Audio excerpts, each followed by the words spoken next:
तो दोस्तों, एक देश के तौर पर आपको विभिन्न क्षेत्रों पर ध्यान रखकर उन सभी में आने वाली समस्याओं का निदान पहले से करके रखना होता है, ताकि इमरजेंसी की स्थिति में आपके देश को सफर न करना पड़े।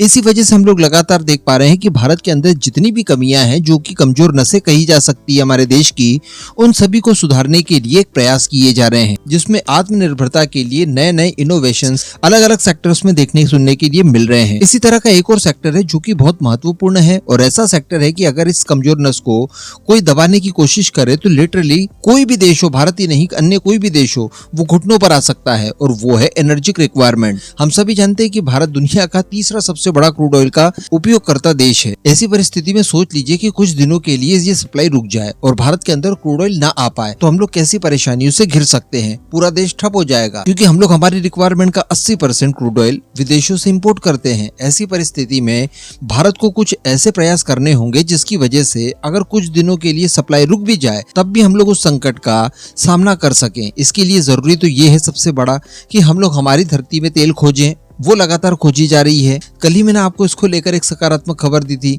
लेकिन इसके अलावा स्ट्रेटेजिक ऑयल रिजर्व होना, बड़ी भारी मात्रा में हम लोग तेल का संग्रहण कर पाए, ये भी उतना ही जरूरी है। तो इसके लिए भी हम सभी जानते हैं कि भारत सरकार द्वारा एक अलग से यूनिट तैयार की गई है, जिसे नाम दिया गया है इंडियन स्ट्रेटेजिक पेट्रोलियम रिजर्व, यानी शॉर्ट फॉर्म में आपने जरूर सुना होगा ISPRL। अब ISPRL का जो पहला चरण था, इसके तहत 3 स्थानों पर स्ट्रेटेजिक ऑयल रिजर्व तैयार किए गए, जो कि भूमिगत थे, और जो गुफाएं वगैरह होती है वहां पर तेल का भंडारण किया गया। यानी ये समझ लीजिए कि कुछ कुएं वगैरह तैयार करवा लिए गए। ये कुएं सूखे थे और इनके अंदर हम लोगों ने कच्चा तेल स्टोर करके रख दिया, ताकि इन फ्यूचर अगर ऐसी कोई परेशानी आ जाए कि क्रूड ऑयल भारत नहीं आ पा रहा है, तो इसी क्रूड ऑयल को निकालकर उससे रिफाइन करके हम लोग हमारी जरूरी आवश्यकताओं को पूरा कर सकें। इसकी जो टोटल क्षमता थी वो थी 53.3 लाख टन। अब ये 3 जगहों पर बनाए गए थे, आंध्र प्रदेश, विशाखापट्टनम और साथ ही कर्नाटका के मैंगलोर में। अब मैं आपको बता दूं कि ये जो पहले चरण में ISPRL द्वारा स्ट्रेटेजिक ऑयल रिजर्व बनाए गए थे, ये सरकारी खर्चों पर बने थे, लेकिन इसके लिए प्लानिंग हमारी ऐसी थी कि इसका दूसरा चरण भी स्टार्ट किया जाएगा,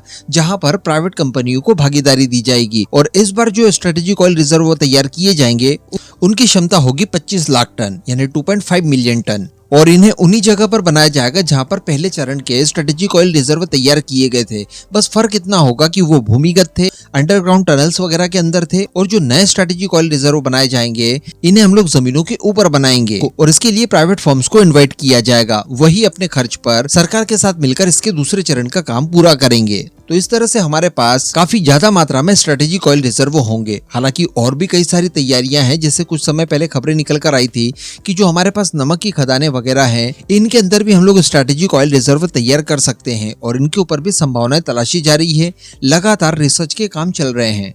लेकिन इससे पहले ये जो प्राइवेटाइजेशन किया गया है, ये भारत के अंदर इस तरह के पहले स्ट्रेटेजिक रिजर्व को तैयार करने में सबसे बड़ी भूमिका निभाएगा। इसमें मैं आपको बता दूं कि 5,514 करोड़ रुपए का अनुमानित खर्च होने जा रहा है, और इसके तहत पादुर इलाके में 2 स्ट्रेटेजिक ऑयल रिजर्व तैयार करवाए जाएंगे। हालांकि इसमें सरकारी अनुदान भी दिया जाएगा, जो होगा लगभग 3,308 करोड़ रुपयों का। तो बताया जा रहा है कि इसके लिए प्राइवेट कंपनियों को इन्वाइट करने के लिए बोलियां मंगवा ली गई है। यानी जो भी प्राइवेट फर्म इस तरह के स्ट्रेटेजिक ऑयल रिजर्व को बनाने के लिए इच्छुक है, वो अब अपनी बिडिंग कर सकती है, और जिसकी बिडिंग ज्यादा सूटेबल होगी उसे बाद में ये कॉन्ट्रैक्ट दे दिया जाएगा और स्ट्रेटेजिक ऑयल रिजर्व तैयार करवा लिए जाएंगे। इसके लिए बताया जा रहा है कि पादुर में 215 एकड़ जमीन का अधिग्रहण कर लिया गया है, जहां पर इन स्ट्रेटेजिक ऑयल रिजर्व्स को तैयार करवाना है। वैसे मैं आपको बताना भूल गया कि ये जो पादुर इलाका है, ये कर्नाटका राज्य में स्थित है, तो यहीं पर इस फैसिलिटी का निर्माण करवाया जाएगा। तो अगर इन फ्यूचर इमरजेंसी आती है और किसी रीजन में युद्ध शुरू हो जाता है, इस वजह से तेल भारत तक नहीं आ पाता,